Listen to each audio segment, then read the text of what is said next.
Quando comecei a estudar filosofia, acho que a pergunta que mais vinha à minha cabeça quando eu queria entender aquilo que via e que era o universo, né, o que para que é a vida e qual a finalidade, né, de tudo. E ainda quero entender, né? Essas coisas não são assim que você vai simplesmente pega um dia e aprende, ou algum é um curso que você vai fazer em 2 meses, mas sim um produto de um desenvolvimento e de uma reflexão longa por muitos anos. Mas eu cheguei a algumas conclusões e uma delas que não me saía nunca da cabeça era em relação à vocação, né? Então, assim, qual o sentido da vida, né? Quem sou? Isso tudo está muito relacionado com a vocação. A vocação tem, na verdade, uma finalidade muito própria, muito particular a cada um, né? Mas diz, né, em uma instância mais profunda, aquilo que fala a alma da pessoa, né? Às vezes se relaciona isso com uma questão religiosa, sacerdotal ou do casamento, mas pensando num sentido mais amplo da palavra, vocação vem de vocatio, que quer dizer chamado, e está relacionado com elementos que nos chamam, né, a atenção. Tem um sentido amplo, mas também pode ser visto de forma bem profunda. Então, dentro de uma formação filosófica, o sentido da vocação está relacionado com aquilo que nós podemos desenvolver ao ponto máximo de expressar o nosso ser. Então, o ponto do vídeo de hoje eu tinha anotado isso no meu caderno, mas acabei esquecendo. Vou pegar aqui. Então, estou aqui no meu Zibaldone, né, que é o caderno em que eu vou anotar tudo, né, todas as coisas que vão me acometendo, né? Zibaldone eu conheci recentemente na internet, que é um termo italiano que quer dizer mistura, né? Tudo que vai junto, né? Então eram cadernos de comerciantes que anotavam de todas as coisas, né? E aí essa miscelânea, né, de todas as coisas que vêm a ser, tá desde de apontamentos de negócios até coisas relacionadas a perguntas mais complexas, né, a reflexões diário de bordo. E eu acho que eu me identifiquei bastante com essa prática, porque sem nunca ter conhecido, eu acabei fazendo um igual, né, fui tacando tudo aqui. Acho que faz parte um pouco da minha conformação, né. E caso você tenha interesse nesse caderninho, eu vou deixar o link na descrição. É um caderno simples, não tem nada demais. Só que às vezes as pessoas querem uma alternativa para começar a escrever, né? Então, assim, o título sobre o que é o vídeo de hoje é sobre uma frase que eu pensei hoje. Eu vi enquanto estava refletindo sobre filosofia platônica, e a gente trabalhava essa ideia, né? Dedique-se a saber o que é o ser. Nossa, é uma frase muito, sim, abstrata, muito aberta. Mas eu pensei sobre isso e pensei que já me dediquei bastante sobre isso, né? Não dizendo que seja o suficiente, mas que eu já dediquei um certo tempo em relação a isso, e que há um desenvolvimento real nisso, através da vocação. Vamos pensar o seguinte: muitas vezes as pessoas relacionam vocação com um talento natural que todos temos e que vai se dar quando a pessoa tem um talento musical, ou quando tem um desenvolvimento poético, talvez tenha um talento nato para vendas, ou um talento para política, talvez, né? Comunicador, algo do tipo. Mas a vocação, em última instância, não está relacionado nem com uma habilidade em si. Não, pelo contrário.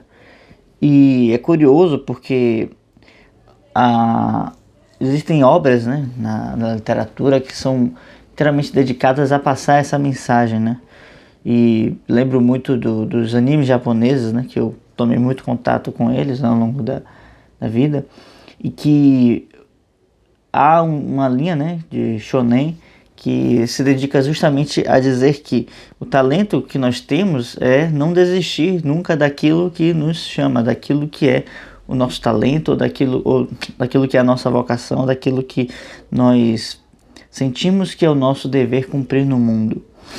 Então, assim, a questão não se trata de sermos bons naquilo que queremos fazer, mas sim em nos prontificarmos como um grande servidor. Um servidor daquela atividade, daquela ideia, daquela tarefa. Então, quando eu penso nessa conexão do ser, né, do nosso ser enquanto eu indivíduo, né, como um aspecto da nossa alma, daquilo que é mais profundo, eu penso que ele precisa se realizar através de uma atividade que é muito específica, que é uma atividade concreta, pode ser uma profissão, que pode ser uma, uma atividade não remunerada, algo voluntário, mas que essa vocação precisa de uma via que vai permitir que esteja tomando contato com isso todos os dias, né? Um dos exemplos fortes, né, em relação à vocação são as vocações de pessoas muito santas, né, muito devotas, né? Por exemplo, aqui na Bahia, em Salvador, a gente tem o exemplo de Irmã Dulce, né, que realizou a sua vocação de cuidar, né, dos outros através de um trabalho que é totalmente voluntário, né? Não enriqueceu com isso, não ganhou nada com isso. Pelo contrário, é um trabalho de se dedicar o tempo todo e estar a todo momento buscando uma maneira de viabilizar isso com a própria vida, né? Mas pode pensar talvez Madre Teresa e qualquer outra pessoa que se dedique, né, assiduamente a essa via, né, do serviço. Mas quando a gente pensa para nós, meros mortais, a gente sempre busca relacionar isso com uma profissão, porque a profissão permite com que a gente concilie algumas coisas, né? A gente não pensa muito, a gente não pensa muito na ideia de soltar, né, nossas questões, né? A gente busca sempre viver pensando em construir uma família, né, manter certos projetos ativos, e a profissão ela vem cumprir esse desejo que nós temos de nos realizarmos enquanto essa força, né, que precisa se estar no mundo, e também como essa não exige essa entrega total, né? Então, no que tange ao desenvolvimento da vocação, a gente precisa entender essa ideia do chamado. O que me chama? O que eu me sinto chamado a realizar no mundo e qual as minhas aptidões nesse processo. Então, assim, eu costumo falar com uns amigos, né, sobre o processo de se tornar um artista. Porque, assim, no mundo da arte é muito comum que a gente reconheça cedo os talentos. E se isso não acontece, nós costumamos dizer que ele não é um artista ou algo do tipo. Apesar disso estar na crença, né, no imaginário popular, eu penso que, assim, as habilidades, elas podem sim nos colocar de forma mais artística, né, assim, ter uma tendência mais artística, ou para uma atividade ou para outra atividade, mas as habilidades não são determinantes para dizer aquilo que é a nossa vocação, porque a vocação tem a ver com um certo chamado, né, com essa prontidão a servir, essa prontidão a oferecer uma determinada coisa. Existem pessoas que a vocação pode estar estritamente ligado a não querer nada especificamente, apenas servir a alguma pessoa ou a alguém, como são os casos de inúmeros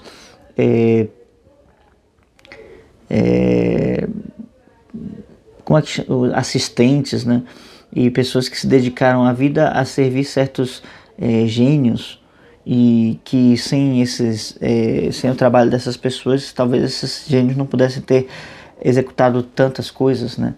E essas pessoas auxiliadoras se veem justamente nessa vocação de não querer nada para si, apenas possibilitar que essas outras pessoas que, né, talvez mais desenvolvidas em criatividade ou em capacidade de execução, né, possibilitar essa passagem, essa caminhada, esse meio de vida, né, para fazer com que a vocação da pessoa é permitir que a vocação de outra se realize, nessa ideia. Então, nesse processo de desenvolvimento, desse entendimento, eu diria que a vocação está relacionado com um processo que precisamos passar para que nós possamos conhecer o nosso eu interior. E por isso que nós sentimos esse chamado. E é conhecido, né, dentro do entendimento da vocação, que precisamos ter resistência a algumas coisas. Então, no caso, meu caso é de ser um professor de música, na minha profissão. Eu tenho que tomar contato a todo momento com desarmonias. Então, a todo momento eu tenho que estar buscando corrigir o aluno ou aprimorá-lo, né? É basicamente o que consiste o trabalho no longo prazo, assim. As orientações são dadas, mas o que eu mais faço é correção. E então, o que eu mais tomo contato justamente é com os erros, as incoerências, as desarmonias, né? Então, assim, se um professor de música não tem tolerância com os erros, com as falhas, com as inaptidões dos seus alunos, inaptidões no sentido de que precisa praticar mais, não porque se julgue inapto, ruim ou sem talento. Não se trata disso. Se trata de poder suportar essas desarmonias e corrigi-las. Então, eu acho que desde pequeno eu fui preparado para isso, para lidar com o caos, para poder estar em contato com o mais bagunçado possível, né? Eu lembro desde criança que o som dos vizinhos invadia sempre a minha casa, né, com um pagode assim, um forte, e meu pai na sua oficina, né, com serra ligado o dia todo, e barulho de máquinas elétricas, de marcenaria, e eu tendo que me orientar ainda assim, né? E que naquela época eu não percebi, né, o mal que isso causou, né? Mas que depois eu precisei construir toda uma fortaleza de concentração com esse barulho, com esse distúrbio que já estava instalado na minha alma, como se aquele som, aquele barulho, aquela perturbação continuasse ressoando. Eu precisasse agora limpar. E hoje eu me considero uma pessoa bem serena, mas a luta, né, de estar concentrado, de estar orientado perante uma desarmonia, ela acontece, é coisa de todos os dias. Mas acredito que fui formando com isso uma tolerância, né, à desordem muito grande, e fez com que depois eu pudesse conviver com isso.